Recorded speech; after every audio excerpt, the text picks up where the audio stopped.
It's time.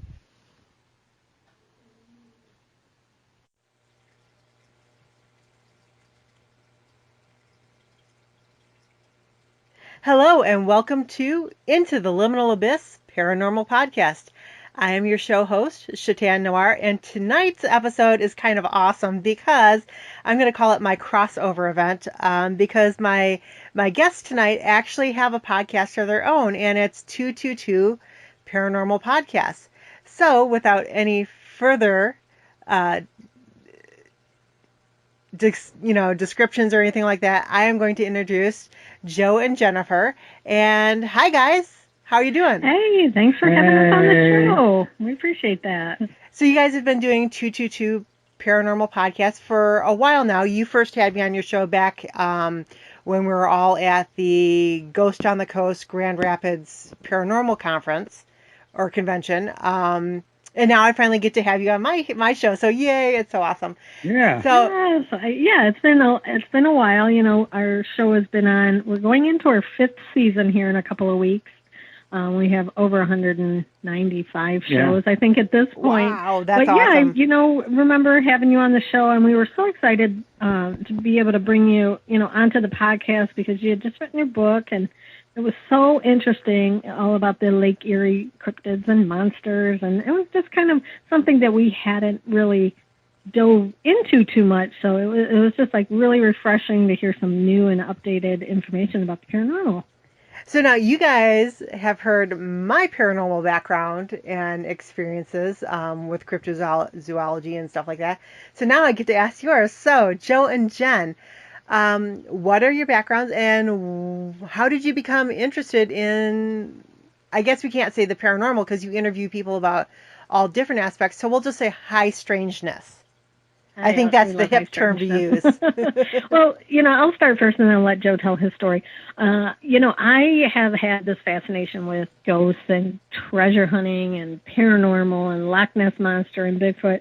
Since I was a kid, my dad used to watch In Search of and Unsolved Mysteries, and, he had a UFO experience himself when he was a young man. So, he's always had this fascination, and I just picked it up from him. We would go to the library, and we'd get books about the Loch Ness Monster, and, I was just fascinated by mystery, anything interesting. I remember watching In Search of and Leonard Nimoy talking about the Bermuda Triangle, and it was just so mysterious and so fascinating. So, I just picked it up from there, and I had always just been fascinated about ghosts and castles and old ancient haunted places. So as I grew older, I really didn't get into ghost hunting until probably 2007, 2008, when I really started, investigating on true investigations, not just, going to a convention. And that's really when it kind of started, especially with the TV shows starting to come out. It was just a brand new interest in the paranormal. And I had a few experiences, hearing my voice being called and having had this one experience where I was house sitting, and it was right after a tragedy had happened in the family, and I was there, and like 5 o'clock in the morning, her cats started screaming. And I've heard cats fighting before, but this was like the cats were screaming, and then all of a sudden I heard this super, super deep voice yell, "Get out." And I got the hell out. And since then, it just was really fascinating to me, and I just rolled with it. I just tried to learn as much as I could, and I was going to haunted locations and conventions, and I, got to investigate very early on with the Ghost Adventures crew, and it was just amazing. It was like, it just opened my eyes. And I know Joe, he was podcasting, he was listening to a ton of podcasts, and I'll let Joe tell his story. Tell your story, Joe. You gonna let me? No, never. I can write it down for you. No, but I I've always been interested in UFOs and, spacecrafts and everything to do with space, the stars and everything. And that was kind of my thing, the UFOs and like ancient ruins and Indian mounds and all that kind of stuff. And one day I had my best friend passed away, and it kind of propelled me into the afterlife, what happens when we die, a lot of the scientific aspects of death. And from there, we were just like, well, why don't we do a podcast about this? And we were like, oh, okay. So I got the equipment, and we did our first show in Jen's basement during a 4th of July party. Yeah. We set up the party, then we were like, okay, we'll be back in an hour. And we went down, recorded, and came back up, and that was it. That was the start. And from there, we've been all over the country, paraconning. Mm-hmm. Our life as paraconners. Yeah. And been just going at it. I mean, and you know the life too. You're doing it all the time also. But yeah, it's like it gets in your blood, and our season has already started, but yet the season hasn't started yet because it's all on hold. Right. Yeah, trust me, I know. I had 28 bookings for this year, different events and presentations, and March got wiped out. April's going to get wiped out. I'm got my fingers crossed for May, but and then I know that there's events that are already canceling for like June and July, just because they're assuming that people are going to be kind of reluctant to come to any big events where there's lots of people, just in case they don't get a hold on this pandemic, and people have to still stay at home. So my fingers are crossed. I don't know, how many events we're going to do this year, but I'm looking forward to any of them that I can make it out to. Yeah, definitely. And it's such a bummer because, Joe and I, usually take like January and February off, and then March starts to ramp up, and then we get to see all of our friends and people that we are at all of the conventions with. It's like family reunion every time we get together, and then you take a couple months off in the winter for the holidays, and we come back, and now it's like I miss everybody. Like I miss running into you and Tegan, and it's by the way, I'm in my home office, and as soon as she started hearing your voice, Jen, she came running out of my bathroom, wagging my bedroom, wagging her little tail, like, I know that voice. So she was all like animated for a second, and then I was like, no, go, because her and my bigger dog, my Mastiff, for some reason, when I do podcasts, they think that like, haha, mom's like, she's defenseless. She can't tell us to go away, so they just bombard me. Yeah, but it's like a small knit community family, right? Because we're all in it for the same reasons, and we all love to come together, and it's just a great thing that we can share our knowledge with people who are curious or, may have had an experience and don't want to tell anybody because they don't want them to feel like they're, going to be ostracized, and then they can come to the convention. And, I'm sure people have come up to your booth and in your speeches and you've heard this line, I've never told anybody this, but, right. So you hear that a lot. And, that's why I really enjoy going out and meeting and the people that come to the convention, because there's a lot of people, it's either their 30th time at a convention or it's their first time at a convention. And my response to when they usually tell me that, that they've never told anybody, this before in their life is that in this day and age, if you haven't had a paranormal experience, whether it's with ghosts or UFOs or unexplained phenomena, cryptozoology, then you're kind of abnormal, because, I consider it normal if people have had, interactions with something that they can't explain. Yeah, they always say, I don't want you to think I'm weird. And I'm like, you came to the right place. We're all weird. Right. Like weird is the norm, right? Like weird is cool. It's Tegan just heard Joe's voice. Have a different perspective of the paranormal, because right now we can't even get out and ghost hunt or, Yeah, socialize I'm with like everybody. I'm like chomping at the bit because of course, I'm a managing writer for three different paranormal based magazines, two of them being cryptid and one of them being paranormal and high strangeness. And my column for the paranormal one is haunted locations. So I'm like, I do have, article material that I've collected in the past, but it's like, oh, I just want to get out to these locations and, be able to do the photographer for them and talk to the people who own it, people who have experienced things there. And it's like, well, nope, we're all just kind of sitting around doing nothing at this point. Yeah. But hopefully, and we're fingers crossed and praying that by the time that October comes around for the Toledo Bigfoot and Paranormal Conference too, which you were a presenter at last year, and we appreciate you coming out and sharing your presentation with all of our attendees. Yeah, that was a very well put on, well received convention, and I was absolutely impressed with how smooth things went and the location itself. And you guys did such a phenomenal job of promoting it. I mean, we really did have a good turnout. I was just very, very impressed. But unfortunately, this year I think you guys are the same weekend as Milwaukee, and Milwaukee grabbed me first. So yeah, I know, but there'll be other times. I know.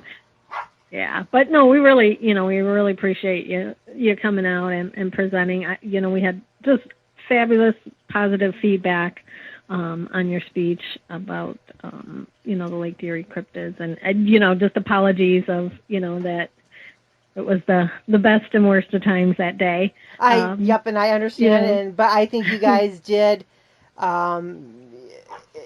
even with the circumstances, that were occurring during the event. I think the event itself did so well, and congratulations on that, because you guys put on a wonderful event and it went smooth. I did not hear one complaint from any person there. That's good here. But we've gone to so many events, so we know how we've been treated, and how we wanted to treat our vendors and our speakers. Because, honey, we've been to some events that were bad. And we've been to the best ones and we've been to the worst ones, right? Right. So we took the best, all those bits and pieces and just tried to do the best that we could do for our first one. Hey, well, we threw our hat in the ring, and what the hell?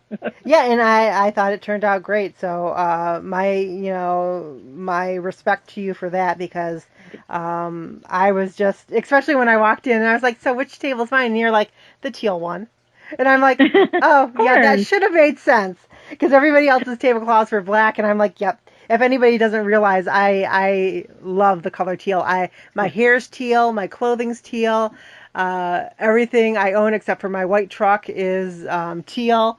Little Tegan, who is beating up large stuffed animals in my bedroom right now, is actually a black harlequin. But almost everything I own is teal. And when I walked in and Jen was like, "Oh, the teal table," I was like, "Oh, that is so awesome." Well, I wasn't going to let you have any other table, right? So how have you been on the road? Were you on the road all winter up until the time that we couldn't? No, actually I was, because I actually had a pretty busy year last year. And so, how I've always done it, no matter, what I'm doing, is usually the wintertime, because it's, nobody really wants to travel unless you're going to warm states. I usually just stay home, and that's when I hunker down and work on books, work on vending material, whether it's the plushies that I create or the resin. Well, this year it'll be new. The different resin stuff that I do. So that's usually my time to create more things and work on books. And this year has been a little bit different because, like I said, I'm the managing writer for three different magazines now. So I'm doing written interviews with people, and then of course I have my podcast. So I'm doing audio interviews with people. So that's been filling up quite a bit of my time. And especially with the audio, now is the prime time to do it because everybody who's non-essential is home and Right. they're looking for things to do too. So it's just it's a good way to spend an hour, just talking and interviewing people. Yeah, definitely. So now, other than the paranormal for you, Jen, and the UFO interest for Joe, have you guys had any other encounters or experiences? Well, I had one interesting experience down in Dale Hollow Lake. If people don't know, that's a huge freshwater lake in the middle of Tennessee. I think it's about in the middle, right, Joe? Or is it's right on the border of Kentucky and so this Tennessee. Beautiful lake, and it's one of the cleanest, most beautiful lakes. My sister and I, we were on the houseboat. We had rented this houseboat, and there's a lot of little fingers and alcoves, and at night you go and you tie the houseboat in. You find a little alcove and you tie the houseboat in to the trees so you don't float away at night, and that's, you kind of hunker down at night in the houseboat. So it was like early evening, and so everybody was on the boat, and there was a storm coming in. So my sister and I was like, okay, we're just going to jump off the boat, go on shore and look for geodes. And, we were anchored up to a little island, and it was very steep. So when we got off the boat onto the shore, it's kind of rocky. And then there was maybe about 4 or 5 feet of like kind of sandy, rocky beach, and then like kind of drop off, I don't want to say cliffs, but like, the land was just kind of like, you wouldn't be able to like walk up to it and walk into the forest. It was like a sheer drop off, like 4 or 5 feet tall. So we were just on the beach and just kind of walking around and looking things. And we saw a little snake curled up in a little alcove, and we were found some geodes and stuff. And all of a sudden, now mind you, everybody's on the boat. This rock came flying, arching out of the air at us. And we're like, what the heck was that? So we were looking at each other and we were laughing because we were like, oh, it's Bigfoot. And then I was like, there's no other people on this island. There's no animals that have arms to throw a rock. It wasn't like it rolled down the hill and then it popped out at us. It's arched out. It was a pretty big rock. It was the size of a softball. And we looked at each other and we like ran back to the boat because something threw a rock at us. And I didn't know it at the time, but there was and have been Bigfoot reports in and around that exact area in that little island. And I was like, that was like something. We couldn't explain it. We had heard grunting noises, and it sounded like a pig. And I was like, there's no wild pigs on these islands because they would have to swim through the lake to get to it. So it was just a really interesting experience. That's really the only cryptid experience that I had. I don't know, Joe, have you No, I really haven't had a cryptid experience, but while you were talking about that, the interesting thing about Dale Hollow Lake is it was a flooded lake. They put the dam up and actually flooded the valley. And when they did that, they left the buildings, they left cemeteries, basically just left everything there and ended up flooding. So Dale Hollow Lake, if you ever go out there, there's a lot of people that scuba dive and they actually go down and they swim around these buildings and cemeteries. It's really interesting. Oh, that would be haunting. Yeah. Yeah, they moved the graves. No. Oh my God. They let the valley just fill with water. But no, I haven't had any real experiences with that. I've had experiences in haunted locations and stuff like that, but nothing to do with cryptids. You did see something when we went to UFO contact in Houghton Lake. You saw something in the sky, though, when you were looking through the what do you call those lenses? They're night vision goggles. Yeah, your friend and ours, Steve Ward, had some night vision goggles that we looked through, and I'm telling you, if you ever get a chance to look through some real military-grade night vision goggles, do it, and just lay on your back and look up at the sky. You will see so many different things. Yeah, you can't explain. Yeah. I don't know if they were UFOs or not, but nothing travels like those that I know of, but you can't see them with your naked eye. But when you put those glasses on, you can definitely see them. That's pretty cool. Yeah, I was gonna say um, there's been documented history with going back to the lake that had the cemetery in it. That when they do that, when they make a landlocked lake and they leave cemeteries and stuff like that, they have an increase of paranormal activity in the lake location itself. Yeah, And 'cause think that's about it. I mean, they're covering up the cemeteries with hundreds of feet of water. So you've got the aspect of the water vibrational aspects. Mm-hmm. You could just ramp up that paranormal activity. And I haven't really heard of anybody doing investigations out there. I mean, we don't talk to a lot of people down there, but that would be something to be interested in. Maybe go out there and, yeah, I don't know if you want to call it a seance or whatever, but do something on the lake. Mm-hmm. Maybe on one of the houseboats above one of the cemeteries or on the land around it. oh, that would be interesting. Really, I'd be strange that happened right after we had that experience of something being thrown at us. Maybe 10, 15 minutes later, we're in there and the storm pops up. And I have never been in such a crazy storm. There was a lightning strike. We were all out on the back of the boat, and it's a giant metal houseboat, right? right. Lightning struck, I'm not even kidding you, 10 feet from the boat. It came down straight into the water right by us. It was so loud and so bright. I had my phone in my hand. My phone went completely white, got so hot, jumped out of my hand, took a picture at the same exact time that I dropped the phone. It was so loud and so scary. I was blinded. I couldn't see for like 5 seconds. I was like, I could not even see. And I peed my pants. That's nice. I mean, it happens, right? Yeah, like, yeah. It was so crazy that just, we had that experience, and then lightning struck, I mean, directly in front of all of us. And everybody was like standing out there watching the storm, and we were all like bumping into each other. It was like nobody could see. We were all blinded from this lightning strike. Thank God it didn't hit the boat, right? It was like, I don't know, is that something, charging the water? Oh, yeah. Oh, yeah. Like, does lightning have an effect on water? Could that energize the lake and the spirits in the lake? Well, we talk about all the time how the spirits use energy.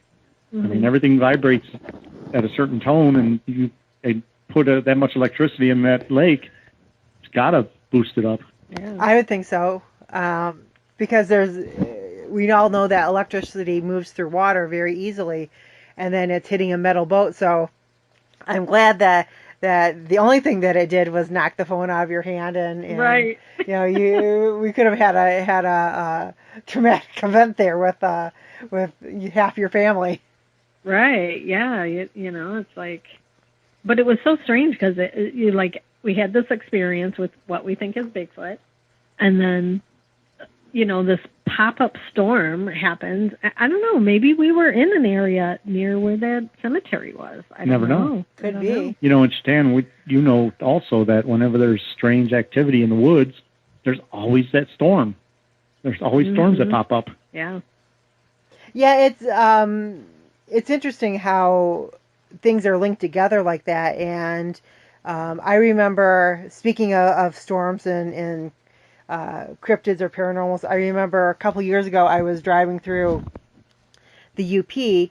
I was coming back from taking my mom up to Ely, Minnesota, and I remember my Bigfooter friend up in the UP, Rich Myers, telling me that along this one area of the UP, they have had notable dogman sightings, and you see them a lot when there's like lightning storms, because it's dark outside, and you see them when the lightning strikes and it lights up. So here's me and little Tegan driving up to the Keweenaw Peninsula because I had some travel stories to do up there, and I'm driving that route, and I'm thinking, oh my God, I'm going to see one. I'm going to be coming around a bend, and a big bolt of lightning is going to hit, and I'm going to see one.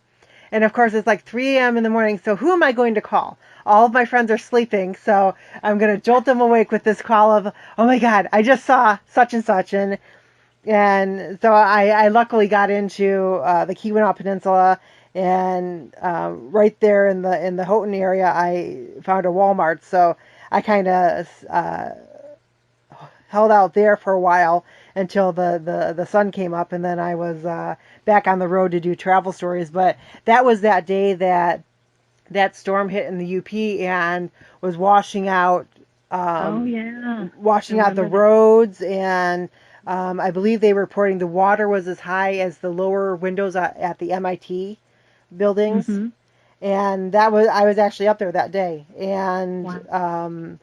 and it was weird because I kept on getting this impulse, because I had my travel destinations that I was stopping to do interviews and articles at, but something kept on pushing me to get out of the UP. And it started to die down once I got into Munsing. And after I got to Munsing, like I didn't have any more destinations to hit, so I was just going to head to Mackinac City and have myself a pasty dinner and get some fudge and stuff like that. And I remember getting into Mackinac City, and the best way to get leads on stories is to talk to people. So I was talking to people at the restaurant I stopped in, and they're like, "Oh, you're not going to Mackinac City, are you? Or Mackinac Island, are you?" And I said, "Well, I was kind of thinking of it. I've got time on my hands. I don't have to be anywhere tomorrow or the next day." And they're like, "Okay, so it's 70 degrees here in Mackinac City. It's probably going to be 50 degrees on Mackinac Island, and raining, and winds, and you really want to walk around in that?" And I said, "Good point." Right. So I Right. just headed But, home from there. it's it's interesting you say that, because so many times we do not follow our instincts, and that, I think, is always your spirit guide telling you, and warning you. And we don't always heed that, and that's when we get in trouble, right? Right. Like, turn left instead of turning right, and then we're like, oh, we're just going to turn right. And then, you're stuck in a traffic jam for 6 hours or something. But, I always say listen to that, because, that just saved you potentially from being in harm's way. Right. Yeah, But you can always call us at 3 o'clock in the morning if you see a dog man. That would interest me. I would wake up for that. Yeah, I just remember Rich telling me that and going, "Oh crap." That's because I was all excited, because I was like, "Well, I can take such and such route, up there, and that bypasses that route, and I'll be good." And then I got to actually that intersection, and they had, I just remember seeing the road detour signs and going, "Oh no, oh no," and that sinking feeling you get in the pit of your stomach, like, well, best laid plans. And so Right. Yeah. having to follow the detour and then realizing it was taking me through that location, I was like, "Yep, I'm gonna see one." And And did you see one? no, I didn't. And as much as I would like to see one, on a dark, stormy night, when it's raining hard and you're trying to navigate in the UP, that's not the best time to have a sighting of anything. Whether it be bear, fox, moose, dogman, Bigfoot, it's not the best time to have those sightings. Yeah. Yeah, especially being by yourself. Well, I had little Tegan with me. I mean, she's... Yeah, I was going to say she's got her killer dog. Yeah. She is a guard dog for sure. She wouldn't let anything get at you. Yeah, people, I joke with people because, her call name is 7 Pounds of Fury. And Right. because she's 7 pounds, and if you've ever met Tegan, you know that as pretty as she is, she's also very fierce. It's that Shakespeare quote, yea, she be, tiny, she be fierce. And she is Right. every bit of that. But this is a dog that has taken on like an adult black bear in Ely, Minnesota, chased it back into the woods. She's, I tell people that she's told off old male lions, because I had her with me at a location that was a big cat sanctuary, and I had her in her travel bag because it was a hot summer day, and they said that was okay, if she was in her bag. And the last enclosure we got to was this old male lion, and he did not like men. And of course, this guy in the front of the group is trying to lean in, as close as he can get to the enclosure wall. and take pictures of them. And the lion just, this big, deep, bellowing roar. And about 15 seconds later, from her travel bag, you hear Tegan go back, and that freaked that old male lion out so bad. He was doing the chuffing noises, but he got up and he's looking at us like, which one of you did that? And then he walked like 5 feet away and looked back at us and chuffed, and then he walked another 10 feet back and chuffed at us again, and it was like, oh, Tegan, her ego is so massive because of just her exploits. And, this is a dog that she loves to go hiking. But whenever we stay overnight at a location, if I'm getting close to a location and it's like a couple hours before daylight, before I can actually get into the location, then I'm happy just to pull off in like a rest area, parking lot, or, a Walmart's parking lot, and just sleep in like the back seat or the front seat. But Tegan is always on guard during that, time period. Mm-hmm.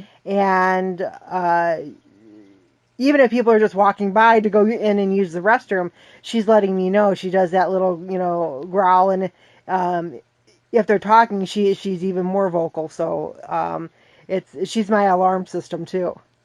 Yeah. She does a good job.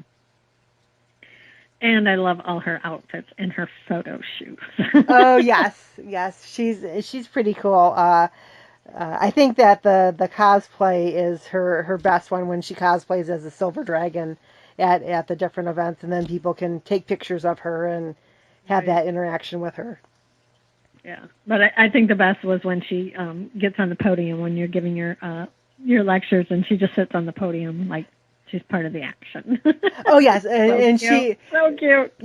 She loves doing that. That is her thing. And the funny thing is she pays attention to a little bit of the presentation, but then she either like just takes a nap, or she puts on what I call the puppet show, where she's playing with her wrists, and she's like chewing at them, or it's like she's trying to get the audience to notice her again and react to her, which I think is part of her sassiness.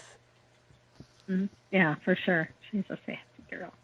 But always enjoy it. I like seeing her when we go to the conventions and we reunite, Tegan and I. She growls at me and I just smile at her. But she is getting better. She's I've been doing a lot of socializing with her, so that people that know us, and that I trust can interact with her. But she still is very much my service dog. So I try to deter people from grabbing at her or touching me or touching her, just because it's she's there to do a job and not there for really their entertainment. If she's on the podium, then that's a safe zone, and I don't expect anybody to come up and try to touch her or me while we're using the podium doing a presentation. But it's just keeping that distance from strangers, especially during this time. Like that 6-foot social distancing is wonderful. Yeah, sure. So now I know that we've got, speaking of the social distancing, we've got this the stay at home unless you're essential, and so it's cutting down on a lot of events. But what are your thoughts on using for different events and stuff like that? I think this might actually be beneficial if people could get on board and start using it, of doing the webinars and stuff like that. Seeing as we're podcasters and we're kind of using that technology to do audio. I know some people do live interviews, and that's how they host their podcast. But what are your thoughts as both podcasters and as somebody who hosts their own conference? What are your ideas on doing that? Doing webinars, and then you charge, depending on what webinar people are interested in. You charge a flat fee for each webinar, and then people can just sit at home and watch the presentations. Yeah, I saw today actually on Facebook that there was going to be a 2-day Paracon just online, and the speakers are going to be doing like webcams from their houses and that. I think it's great. The only problem is it's tough to get everybody together. You know, when you have a Paracon, it's a destination. Right. That you go to and you prepare to go to. You know, you buy your tickets, you get your hotel, stuff like that. But with the webinars online, it's easy, but then again, it's tougher because you are expecting to just sit in the house while you're already there. And it's very easy to get distracted, very easy to just say, well, I'll watch for a little bit, then walk away. I mean, it's great that the people are actually doing it. I mean, if I had the time, I would do it. But as a participant, I just wonder, because, I mean, I do the ones on self-help and all that because I'm learning to be what do you call it? Life coach. That's pretty good. I can't even think of what I'm going to be. But anyways, like something like that, it's almost like the same where you prepare for it and you know it's going to be on at this time. But to have a Paracon where it's on all day long, it's too easy to get distracted and go do something else while it's on. I think it's a good idea at the situation that we have, but I think that it needs to be smaller. You can't really have an all-day one. Maybe like an hour or, 30-minute sessions. I don't know. It's just, I haven't watched any of them yet. I've noticed that there's a big rise in video on Facebook, video parties or watch parties and that, but who knows? I mean, if you want to do it, have some fun and do it. And there are people that are going to sit and listen, but I just think it's better to be in person, even though we can't right now. Right. Jen, what are your thoughts? Well,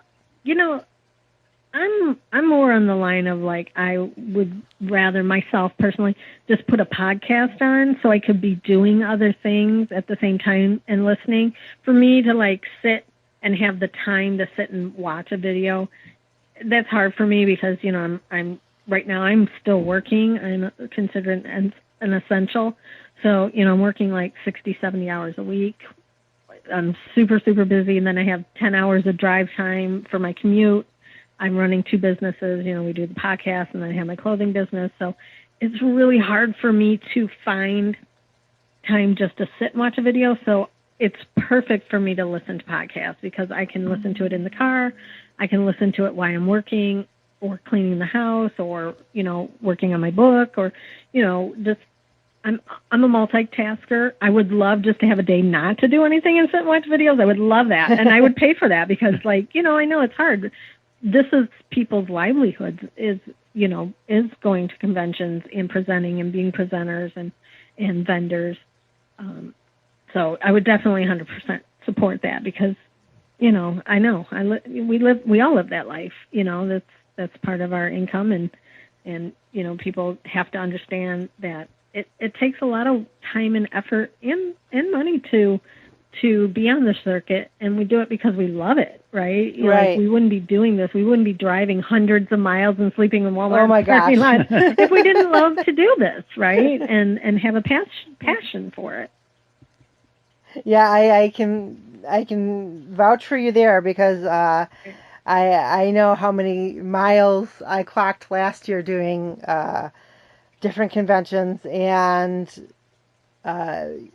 people always, I always, however many hours I'm going to be driving, that's how many CDs of music that I have, because it's kind of like my countdown for, Yeah. I'm 3 hours out, I'm 2 hours out, and people are like, oh, why don't you just, get like, what's that service? Serious or? Yes, Sirius Radio. Why don't you just get that and listen? Because there's a method to my madness. Because I know I have 9 CDs. It's going to take me 9 hours to get there. So that means I'm going to listen to 9 different CDs, and it kind of helps count it down. Right. Yeah. We all have our on the road things we do. Joe drives, and I play on my Facebook, or I scratchies, or I work on my book, or sometimes we podcast on the road. I mean, we've had 8-hour trips, and we're like taping a podcast in the car while we're driving.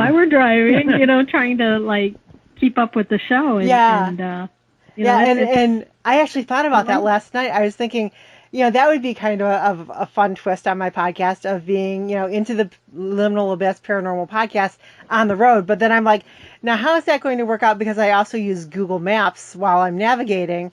And of course, if I'm talking to people by cell phone, every once in a while, you're going to have turn left. Yeah. Right, exactly. Yeah. Exit 103 is in a quarter mile. So I'm like, so either it would have to be a lot of just driving where I don't have to make any turns, or I know exactly where the location is, so I don't need Google Navigator, or it's going to be real interesting, and that's why we'd have to call it On the Road, because I'd be getting directions every once in a while that oh my God, there's an EVP, it's telling you to turn left. No, actually that was Google Navigator. Yeah, and on the road, we've ran into so many weird things happen to us. So you know how it is. So you got to be really careful to actually watch the road and everything. Yeah, and I'm terrible with directions. I'll tell Joe to go one way, it'll be the wrong way. So I don't even tell. I just let the Google Maps tell us where to go, because if not, we'll be in like the next city over. Yep. Like one time, my sister and I, we were going to Gettysburg, and this was before. This was my first convention that I ever, like paranormal convention I ever went to. I went to this I think it was a Bigfoot convention in Gettysburg. And we ended up in Maryland because neither of us is very good with directions. And I'm like, we're in Maryland. How did we get in Maryland? We're going to Gettysburg. I love Gettysburg. Is one of my top of the list favorite places to just go visit. And you don't even really need to be into the paranormal, just the history aspects and the monuments and stuff like that is worth going to see. But when you do throw in the paranormal, I had every time I've gone there, and if you know Gettysburg and you know where the Devil's Den area is, it doesn't matter how often I go there. I think it's been a couple years since I've been there. Maybe I think it's been 2 years. But every time I go to Devil's Den, as soon as I get onto that boulder formation, any device that I'm using to record with goes dead. The battery instantly gets drained, and it doesn't matter what time of year it is. It doesn't matter what time of day it is. It doesn't matter who I'm with. I've probably been there at least 10 times in the last 15 years. And every single time, no matter how advanced the technology is that I'm using or device, it'll get drained. The same exact thing happened to me. I had 2 cell phones, both charged up 100%, walked on the battlefield, not even 10, 15 feet into the battlefield, right, where the Jenny Wade house is? Yes. You know how that little part right across from the orphanage, there's that battlefield? I walked into there, and both of them died, and they drained right in front of my eyes. I'm like, okay. But, yeah, I mean, like, I think you and me and Joe and Nadine and John and whoever else we can get, we should all go to Gettysburg. Oh, that would be awesome. Wouldn't that be amazing? That would be just so much fun. We have to do it. We have to do it. Yeah. And then I was going to say, I had a little bit of fun there. We went on a ghost hunt. Yes. And I'm putting huge quotation marks. Air quotes. Huge quotation marks on this ghost hunt. But it was in the orphanage, and they're saying how all this stuff happens, and so we went, and we were in a group of probably 15 to 20 people, and we get in there, and I'm like, this is a ghost hunt, or is it just a demonstration? And the girl's like, no, we do actual ghost hunts. And I'm like, okay. And we get in there, and the girl's like, yeah, the door slams, and you hear voices. Now, come down here and go into this little cave in the floor, and you can hear voices. I'm like, okay. So after about 20 minutes of this, we end up in a room where they have a lot of antique, memorabilia. And there's like bleachers set up. and everybody sits in the bleachers, and the girl's like, okay, now, if anybody wants to do anything, go ahead. And I'm like, okay. So nobody was doing stuff. Everybody's talking to it. So I don't know. Me and you have never investigated together, but I have a different style of investigations. I actually immerse myself as if the ghosts are standing right in front of me. And they keep saying there's little kids. So I'm like, I look at the whole crowd. I'm like, okay, everybody, attention. I'm like, does anybody have voice recorders? And they're like, yeah. I said, okay, we're going to do an EVP session. And they're like, well, what's that? I'm like, okay, so I basically took over this ghost hunt thing from the person that was actually putting it on. And I sit down in the middle of the floor and I proceed to do a investigation. And they were like, wow, what's he doing? I would say that the best ghost tour / hunting experience I've had in Gettysburg is, and I don't know, I would have to look up and see if they even still do it. The Farnsworth House has I think they do it on a monthly basis, but I went to it, I want to say, probably 10 years ago. But you do a 2-hour session with them showing you how to use the equipment and what has been experienced in the different locations. And then they take you, this went from like 8 o'clock in the evening till like 3 a.m. in the morning.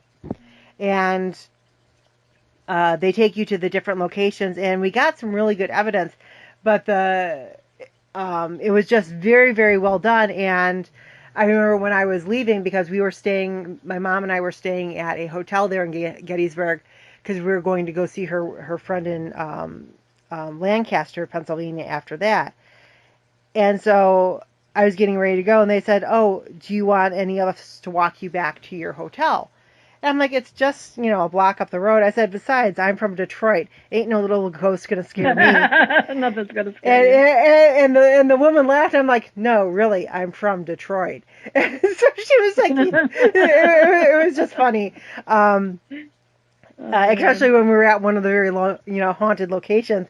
But Gettysburg would be my top pick for going to any paranormal location, because it's widespread and it's not just one location. There are so many different areas that you can go to, and there's areas that are open to the public, but people like there's a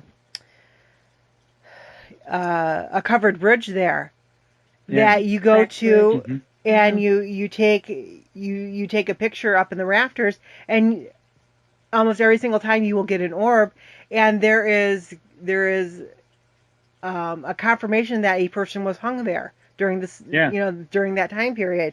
And so you get an orb. I have gone there on different locations, and I've always gotten a large orb up in the rafter area. And it doesn't matter if it's in the morning, afternoon, evening, nighttime. People get these orbs, and it's not a little dust speck orb. It's a large, almost like polar flare, that shows up on your picture. Yeah. So that's the one place Joe and we've been to Gettysburg. We didn't get to that bridge. No, that was the same night. We were asked to investigate the bridge with a group, and I think that was the same night that we did the ghost hunt with the other group. Yeah. And we're like, oh well, we're going to the orphanage. It's like, no, that's a tourist trap. We should have went through the bridge.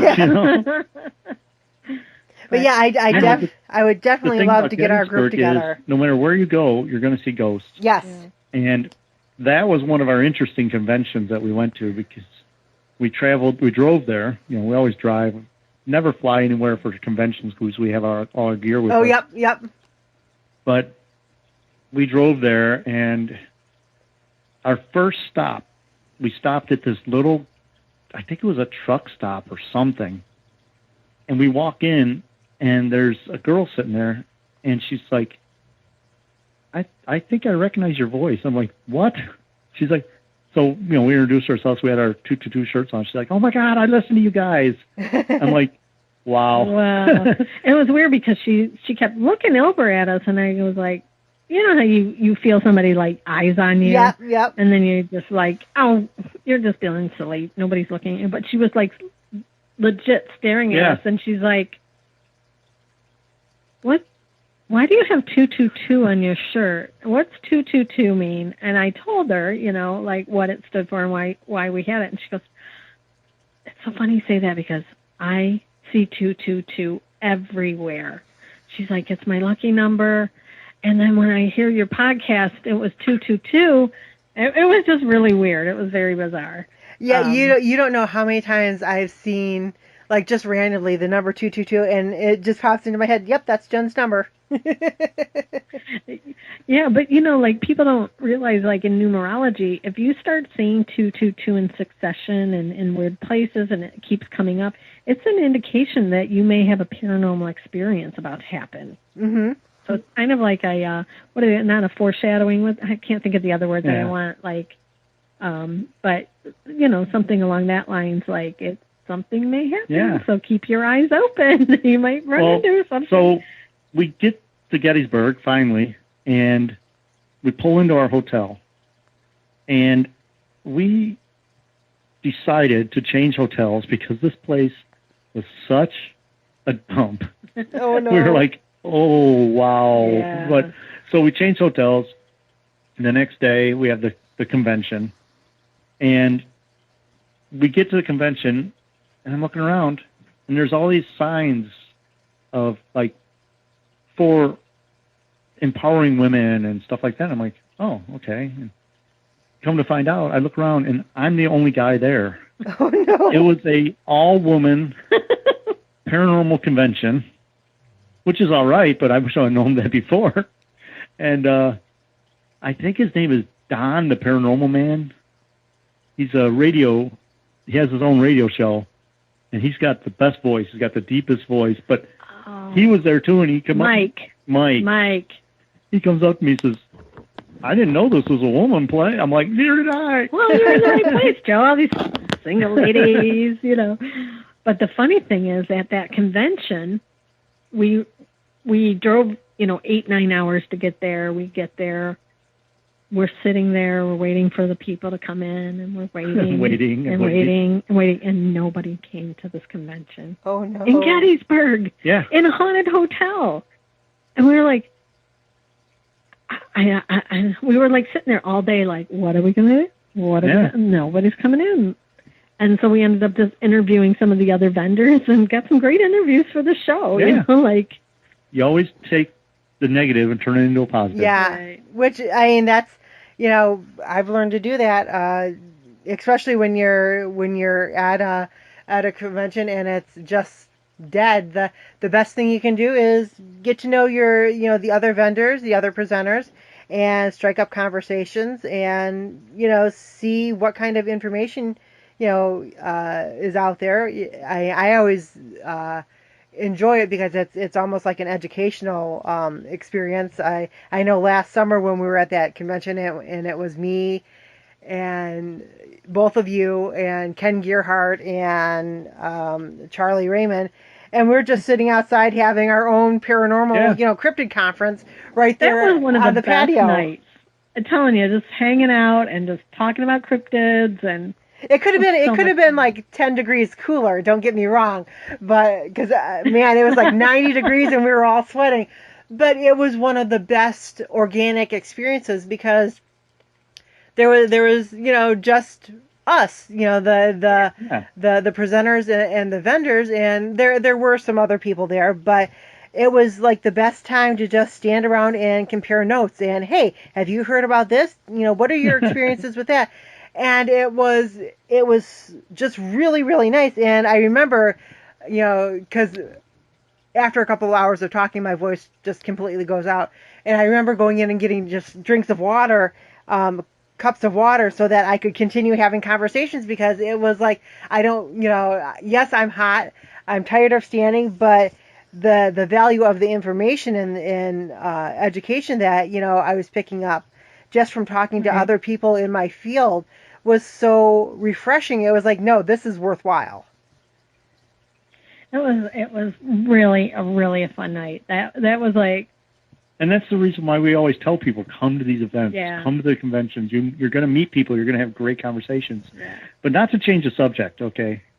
So we always say that weird things happen to us when we record. And today, instead of being in the studio, we're in Jen's house. Yep. We got all the gear sitting on Jen's table here, and we're sitting here, and all of a sudden Jen just like, "Did you see that?" I'm like, "What?" And I don't know if you heard her, but she's kind of like mouthing to me. Jen just experienced a shadow figure go past her. Yeah, something just came out of the kitchen, around the back of Joe, and out into the living room. Well, I have noticed. No. I have noticed, because in the past 2 weeks, I schedule all my podcast interviews on Mondays, Thursdays, and then anybody who has to reschedule or cancel, I put for Saturday afternoons. And the one thing that I have noticed, and I'm probably on podcast interview number 25 now, of people that I've interviewed in the last 2 weeks, is I can be interviewing somebody about cryptozoology, and the call goes just fine. UFOs calls just fine. But if I start talking to somebody about the paranormal and they're actually in that paranormal location, we get like the voices fuzzing in and out. The call will drop. And there's nothing wrong on my side or their side, but we get lots of activity like that. And like the first 2 interviews, I kind of edited it out, but now I'm like, no, this might actually be evidence that, this is going on. So now I just keep it in. So it's interesting when you say that, you had a shadow presence in there. And yeah, it's not the first time it's happened either. I mean, we and Jen were staying here one day, and we were facing each other talking, and a shadow figure. And this was, I mean, we talk about shadow figures and that, but this was a visible black, just like mist, went in between us, and it's like almost the same pattern that the one that Jen just saw did. Went between us, into the living room, out the front door. And we have stuff like that happen to us all the time when we're recording. We get EVPs all the time. One that we were doing we were talking about the Greenbrier ghost, and a woman screamed during our show. Yeah. And we were like both looking at each other like, what the heck was that? And even the people that listen to our show, they even said, that was amazing. You guys captured a scream. We're like, yeah, it was really, really bizarre. Like, that's the fun part of podcasting, is when you get something you weren't expecting. I mean, I could even play it for you if you want. Oh, sure. I would love to hear it. So here's the lead up. It's the end of the show. I'm, our call to action, as a podcast, call to action. It's something that you tell your audience to do, or else we'll come and duct tape you to the wall. And so you hear, I'm going to play it. You'll hear me saying, and go up to Jen's Poshmark page. But what I'm going to play you is the segment where it's just my channel, because after we did it, we found out that it was on my channel only. Wasn't on the music channel, wasn't on Jen's channel. So let me play this for you right here. The next sound you hear is that, and listen at the end. Oops, wrong one. Sorry, that's the wrong one. There it is. The link's in the description below. And I'm so glad we didn't call it gross. what was that? That was weird. Okay, I'm gonna shut off before I go, yeah. But yeah, we capture stuff all the time when we're recording. Wow. It's amazing. I don't, when I see you, I'll play that for you so you can actually hear it real clear. But yeah, that's what I was doing a interview right before this one, and we were discussing the exact same thing, and so I kind of left it, I kind of put it out there for my audience of, if during any of my interviews that are on, paranormal locations or talking to people about the paranormal, if there is like a pause and there's silence, or you hear me asking the other person if they're still there, keep listening, because there might be paranormal activity going on, and this might be your chance to hear something or to catch something. And if you do, please comment, let me know, because you might be hearing things that I don't necessarily hear when I'm recording the podcast, or when I'm playing it through on the Audacity app. If you're hearing something, let us know, or let me, or comment to me that you heard something, because you never know when an EVP is going to pop up, and maybe it plays better on your system than it does mine. And it's, that's important information to know that, the spirits in that location when I'm talking to a certain guest are very active, and there are, I guess I want to say, eavesdropping on the conversation, and then they're letting their presence be known. Yeah, and that's one good thing about when we do our podcast out of the studio is we'll go to these locations. We'll interview the people that, outside the conventions. I mean, we'll interview people about their haunted house net in the haunted house, just in case stuff like that happens. Yeah, it's always, you never know when you're going to catch something like that. So that, that's always, that was pretty interesting when I realized that, because I didn't really have it, start happening that I can remember in past podcasts, but because I've been doing so many of them, recently, it's kind of become, it's made its presence known that when I'm talking to people about paranormal locations or experiences that they've had, and they're in that location, the spirits become very active, and I start getting, weird things going on with the podcast, whether it's the voices are fuzzing in and out, or the person goes from being crystal clear, hearing them, and you can hear each word, to suddenly it's kind of like they're slurring their speech, and it's like, could you repeat that because I didn't hear you? And it kind of, changes, and then, 5 minutes later it does it again. So it's really weird, how that's, happening. Yeah, because you never know what's going to happen. Now, we were at UFO.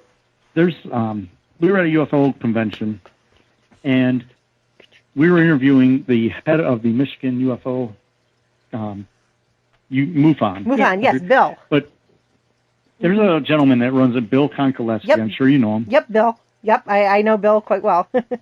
We've attempted, now I say attempted, to get Bill on our show so many times, and we sit down with him, and it seems like every single time we try to interview him, something happens to our recording where it completely either disappears, shuts off, or something. But it's almost become a funny thing when we see Bill. He's like, "You want to try again?" We're like, "We might as well try again." And it was one of the best interviews we ever did, and it didn't record at all. Oh. Yeah. It's almost like something does not want him to get his information Now, see, out. the only guest I've ever had that happen with, knock on wood. Where's my wood? There. Okay. The only guest I've ever had that happen with is John Tenney. And oh, yeah. for I have tried several times since then to do interviews with John, and it just seems like it doesn't go through, and on his side, because I'll be like, hey, I've got this date open, and can we do the podcast interview? And he says yes, and then I can never contact him. Either, he doesn't respond back or something, but he's the only guest that I've ever had where I had the interview, and it was a really good interview too. We were talking about the Nain Rouge, and it was actually at a UFO, MUFON UFO conference that we did the interview, but we were talking mostly about the Nain Rouge, and then I got back to, it was in Ann Arbor. I got back home, and I was meeting my friend for dinner, and I said, oh, hold on, I want to make sure this last podcast interview gets saved here on my phone, because I was recording it on my phone, because it was an in-person interview, and all day long I had been saving interviews on my phone with the recording app, and then on my digital recorder. All the other interviews saved. I go to save his interview, and the response on the cell phone was data corrupted. Yeah. And it was gone. He's got some strong energy. And the interview was gone. I was like, ah! I literally screamed in the middle of the restaurant. I was like, it's gone. And she's like, let me see. And she's like, yeah, it's gone. She's like, the data's not even on here of the interview anymore. I'm like, what the hell just happened? That's him. he's the I want to say Wizard of Weird, but we call Steve Ward that too. But John Tenney's awesome. He's amazing. I can't tell you how many times we were sitting next to him, and then he's like, "When am I going to be on your show?" And I'm like, "Let's do it." And it just never happens, Yeah. We never get the time to actually do it. So I'm planning on getting like a lineup of him and Tim Woolworth and Steve Ward and everybody. I just want to get everybody together and just sit at a big table, throw the microphones in the middle, and everybody just start talking. Oh, that would be really interesting. I've talked to or I've interviewed and talked to Steve Ward several times, and he's always very in lots of information, very educational to talk to him. And he's a really nice guy too. So I always enjoy interviewing him. Yeah, I just talked to him a couple of days ago. We did a show for his radio network, and I told him that the same thing. I wanted to get him down, but I told him also that I wanted to get him and Dan Aykroyd, him and Dan Aykroyd together, because Dan Aykroyd is awesome. He is one of the most informative UFO person. I mean, he's into everything also, but he's had so many UFO experiences, and he's like Steve. They don't put any papers in front of them. They don't open any books. They don't have any notes, and they go for hours just talking. And it's like you just sit there in awe at the amount of memory and the amount of information that they have. And it's so enjoyable when you get a guest like that who can just talk about everything and go for 10 minutes or for 2 hours. I know that there's conversations that I've had while I'm podcasting. I'm like, oh, we're coming up on the 2-hour mark, and yet I don't want to stop talking, except I know my voice is going out, and I know if mine's going out, the other person's is probably going out. But yeah, it's always enjoyable when you have somebody who is so full of information. It's like you don't want the conversation to stop. Oh yeah. Sure. Kind of like our interview now. But one thing that I really want to do, I think it would be super fun, is for you and me and Joe and whoever else to go out and do some investigating, not so much of ghost investigating, but looking for some of these legendary Lake Erie cryptids. Oh, yes. Well, not even just, Lake Erie, but the whole surrounding area, Wisconsin and Michigan, Ohio, Pennsylvania. There's just so much legend and lore just in this concentrated area. The Great Lakes area, we are a hotbed of activity, especially Wisconsin. Wisconsin has everything you could ever want. If you're into high strangeness, Wisconsin is definitely a place to go. But there are so many different locations that are haunted, and then there's the cryptid factor with the different Bigfoot, Dogman sightings, but also the lake monsters, the flying creatures, and then you've just got the weird legends, whether you call them legend tripping or urban legends or folklore. They all impart a certain presence on the location that they're reported from, and whether people believe in them or not, it's always interesting to go see what the facts behind the fiction or the fantasy are, and see what is out there. And that's one of the things that I love. I used to call myself a travel writer, but now I say that I'm a paranormal travel writer, because really I'm more interested in the weird travels, the paranormal locations, and the possibilities of what could be out there than just, oh yeah, this hotel has really good brunch, Yeah. Mm-hmm. Well, I think that, and especially like with our show, we call it paranormal, but I think the paranormal is the aspect of everything, whether it's cryptids or that. And I see a lot of crossover, because there's so many situations where something happened. It could be a cryptid. It could be a ghost. you never know. Yeah, it's and especially going to a lot of these ancient locations like Serpent Mound or Indian burial mounds, different locations like that you see cryptid activity, but yet it's also known for its paranormal activity. And there's also people that see UFOs there all the time. So who knows what it is. I would love to get our, because you guys are based in Ohio. I know Nadine and John are based in Ohio. And I would love to see if we could get it so that we could do like a different paranormal investigation each day. But do like a week where we go around in Ohio to different locations. And Spirit Mound or the Serpent Mound would be top on that list, because I've been there on 2 different occasions throughout my life. The last one was right before I went down to the Mothman Festival. And my goodness, it was late September and it was 90 degrees out, and Tegan and I were, I had to go up on the top of the high rise right there where, with all those stairs.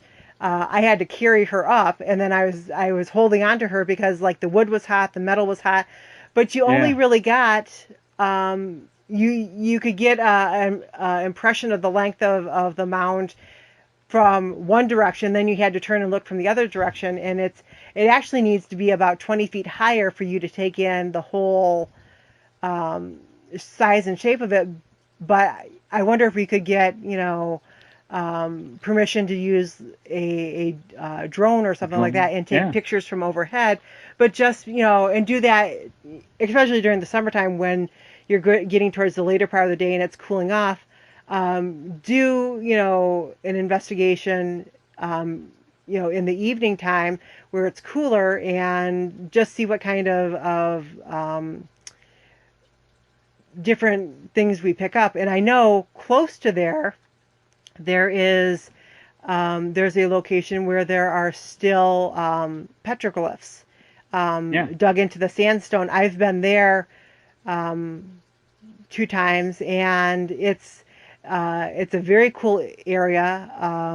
The area where the drawings are on the sandstone is small, but it's well preserved, except they have to keep an eye out for people who are doing graffiti, unfortunately. But those are all close by, and those would be really interesting to do all those locations and see what kind of things we can record. And each person gets to use the evidence found for their different avenues, like their podcast or their articles or stuff like that. But we come together as a team and we do this, and I think that would be really cool. Good idea, Jen. Yeah, for sure. You've been there. Now, I have my thoughts on Serpent Mound.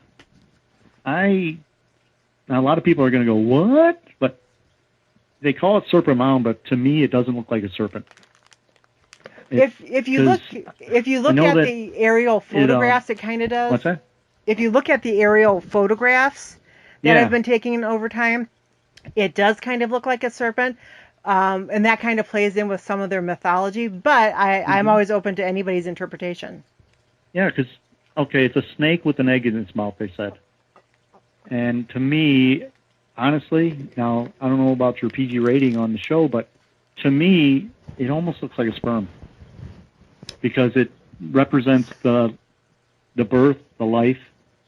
And I studied a lot of snakes and stuff, and it just don't, I don't know. To me, it almost looks like they're representing the sperm instead of a snake. Well, to me, because of the way that's shaped and having an egg in its mouth, that is like the signs of new coming and birth. Mm-hmm. I have a different take on it. I think it represents more like a comet in the sky. Because many of the ancient people look to the skies, and I don't know. Yeah. Maybe it has something to do with the alignment of the stars. Mm-hmm.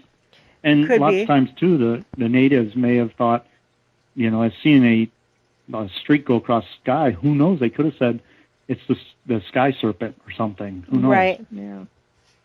Yeah, to me, because I know that there are copperheads in copperhead rattlers in Ohio, but there are also the Mississaugas, which are these very um, thick-bodied, large-head rattlesnakes. We have them up here in Michigan, but they're very slow-moving, and it kind of, I could see it as a serpent, but to me, instead of it being an egg, I could see it being the sun, because Oh, yeah. snakes are very much controlled by the thermal heat and energy that the sun puts off.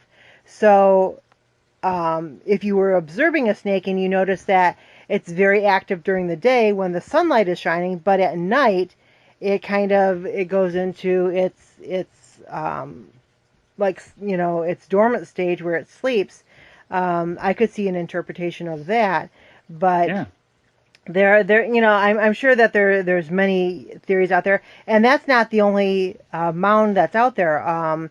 There are there's what they call the alligator mound, but I actually went and visited that one, and I didn't think I was in the right location because as I'm trying to get to this mound, I'm driving through this neighborhood of $1 million homes, and I'm thinking, wow, they actually have a Native American mound here. And I did. I finally got to it, and there were some gentlemen mowing because it's a big mound that's raised up about 20 feet, and like I said, you'd have to have a drone to get the overhead picture of it. But they were landscaping the lawn, and I said, "Is this the alligator mound?" And the guy said, "Yeah, it is." He said, "It's kind of hard to make out." He said, "We just mowed over, the top of it, so it's a little bit better defined now." He said, "But really, you'd have to be up higher than it to actually see it." He said, "But it's up there." So I left because Tegan was with me. Left her in my Ford Escape, which as long as the car's on, you can't lock the doors. So I left her in the Escape with the AC on full blast because it was like a 90-degree day. And I went up and I checked out the alligator mound, and I took what pictures I could of it, and then I came back down, and it was like, this is just so odd. The location of it, it's it's in the middle of this neighborhood that has all these huge homes. And as a matter of fact, as I was driving through the neighborhood, I'm thinking, if I ever won the lottery and it was for a couple million, I know what house I'm coming and getting the blueprints of because that's what I want. This one looks just like a castle. Oh, and maybe if I combine this one with that one, I'd have, So, but Is it that was just weird that this um, Native American, mound is here in this very mhm. lavish neighborhood, and it seemed really weird. It was like finding a dragon in the middle of a theme park, and people are riding on its back or feeding it hot dogs. Was that the one that it's? I know there's a mound. I don't know which one it is, but when you were describing that, it almost sounded like the same one. Is that the one where you go into a cul-de-sac and the yard in the middle of all the? It's like a circular road, and in the Yes, middle is the yes, mound. yes. Okay. Yep, that is Yeah. the alligator mound, and Yeah. I looked at and that on Google Maps, and I'm like, it's. If you're looking straight down, it just looks like a normal cul-de-sac in a neighborhood. right. It's a mound. I wonder if those houses are haunted. Huh? I can imagine. It would be interesting to find out, if anybody does have paranormal activity, especially if it's,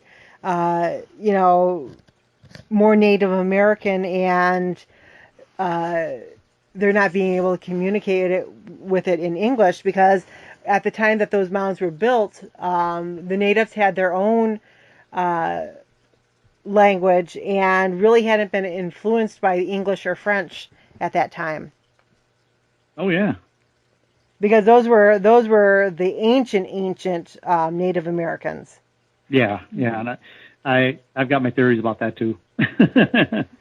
That's a whole nother show. Oh, Yes. you get me going on those the mounds and the giants and me and you were going to sit down one day and we're just going to talk for hours. Oh yeah. Yeah, and hey, that would be a case scenario of just putting the recorders on the table and being like, let's go. That's right.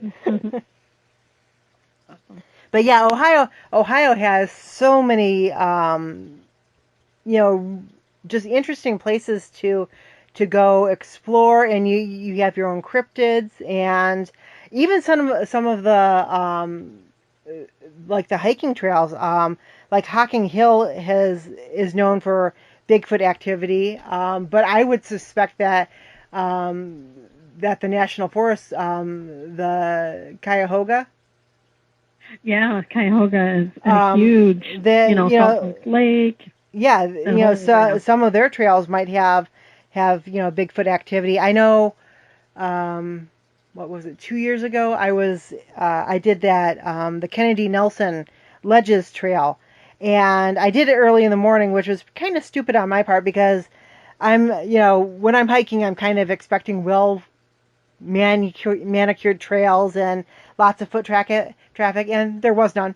You could vaguely see where people had been before, but the night that I actually got in the location, I parked in the parking lot across the street, and down the road, like maybe a half mile, there's a concert venue down there. So here I am I'm sleeping in the back seat of my car, but I've got Tegan, 7 pounds of fury, with me, and then I've got Lily, who's my Redmond pin. She's older, but she's much more social. And so I just thought, I'm going to crack the windows. We're going to go to sleep, and early in the morning, we're going to get up and go hiking. Well, people coming from the concert didn't want to drive home, so they were pulling in there and sleeping too. So it's like, every time somebody would pull in, I'd hear, "Rrr," and okay, Tegan, it's just somebody pulling in. If they come near the car, then you can growl. But it's like I kept on expecting to open my eyes and see this, hairy face looking in the window at me. But that area right there is it's rugged, but it's so beautiful, and but you really have to have your wits about you as you're hiking it, because there's little rock outcropping and roots and stuff like that will snag you in a second to trip over, and you're in the middle of nowhere. But when I realized, we're about 10 minutes away from a nearby city, but it's just it seems like it's so rural and so out there, in the wilderness. Mm-hmm. And it's only I want to say maybe a half an hour from the outskirts of the Cuyahoga National Forest, which is where they also say Helltown is. Yeah.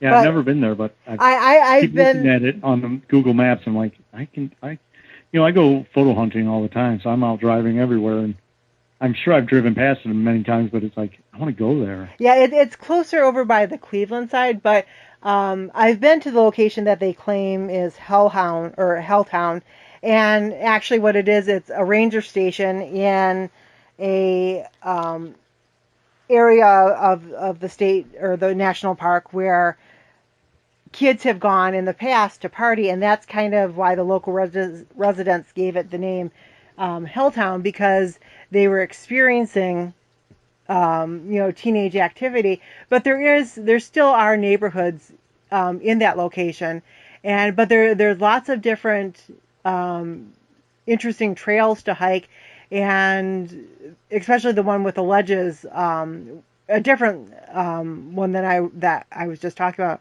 the ledges that is in the national forest. It's a circular hiking trail, but you pass by all these different really interesting land masses of boulders and stone walls, and that are naturally occurring, and it's a popular place. You'd want to go early in the morning or later in the afternoon when people might not be there, but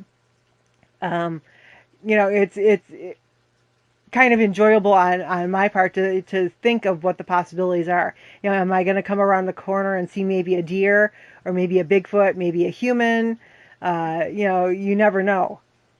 Oh, no. Scariest thing in the woods is another human. Yeah, Same thing as ghost hunting.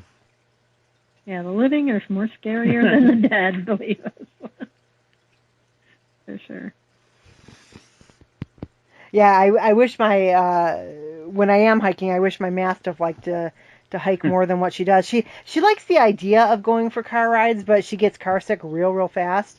And plus, she wants to be on my lap, which the min pins hate. So she kind of stays home with my dad, which she's happy about because she loves my dad. But who knows? Maybe I might be getting a tracking dog eventually to go tracking Bigfoots. But for right now, I've got my Mastiff and I've got my 2 min pins, and one of them is 7 pounds of fury, and we'll take on black bears. So we're good. Not afraid of nothing.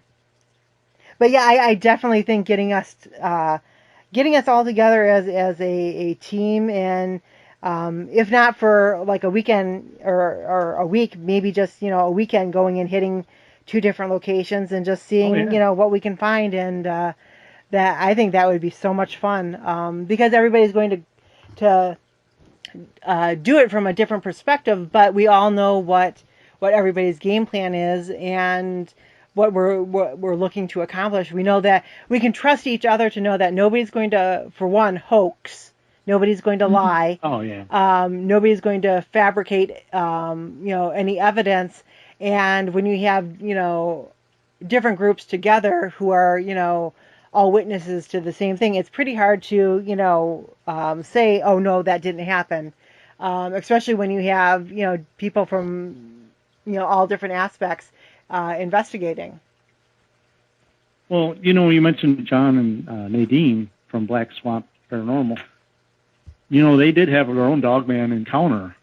Yeah, I've had a dogman attack their trailer that they lived in. I've talked to Nadine, and from what she had told me in the past, I'm not so sure if it was a dogman, and it might not be a more paranormal, interdimensional creature. So it could be something in between a Mothman and a dogman, because there was different things she was telling me that kind of, in one reference, yes, that could very much be dogman, behavior, but in other, it could be, no, that sounds more like, some of the gargoyles or demon type creature reports that I've heard. So I know she said that she's never wanted to go down there again, but hey, that might be a spot to go see, if we could, possibly get any, activity. Or use her as bait. No, we would never do that to Nadine. Oh, I mean, just her being there, yeah. But, no, we definitely, at some point this summer, when all of this craziness is over, have to get together. I'm getting out. I'm going. And we gotta go. Well, an adventure, right? Like, we gotta get out of our element and just get away and. I'll bring fun. I'll bring Goliath, my white truck, in his camper, and I'll supply the s'mores. I'll have Tegan with me, and so that's what I will commit to bringing, is my paranormal aspects of investigation, s'mores, and a truck that can get us out of anything. Right, exactly. But yeah, definitely put it on the bucket list for the summer, and anytime you want to come back on our show, you're more than welcome to come back on the 222 Paranormal Podcast. Awesome. And you guys are more than welcome to come back on to my show, Into the Liminal Abyss Paranormal Podcast. And this has been a fun crossover event for both of us. And I look forward to talking to you guys in the future and going out. I don't know if hunting is the right term, maybe prospecting. Prospecting for adventure. There we go. Yeah, I love it. It's awesome. It's a date. So we are coming up on almost an hour and a half, and I want to thank you guys for coming on the show, and obviously we'll be doing this again more in the future, and I can't wait to see you guys at events. Hopefully then we will have some more adventures to talk about, and some more content for our podcast. Oh yeah, definitely. And it's a blast getting on your show. Yeah, I know you were asking us before, and I'm like, let's do it. I'd love to get on your show, and here we are. We finally did it. Yeah, awesome. We will be back because we have lots more to talk about. Oh yeah. Like I said, we can talk for hours, so to speak. Well, I want to thank you guys again, and I'm going to close with saying, if you get a chance, if you liked what you heard on the show tonight, please check out 222 Paranormal Podcast. And if you enjoy my show and want to find out more, my show is available on YouTube under Into the Liminal Abyss, and it's also available on Anchor for the Soul Paranormal radio station. I will post links for both of those, and stay tuned because we'll have many more crossover events, and we'll talk to you again in the future. All right, thank you. Thank you so You're much. welcome. We'll talk to you soon.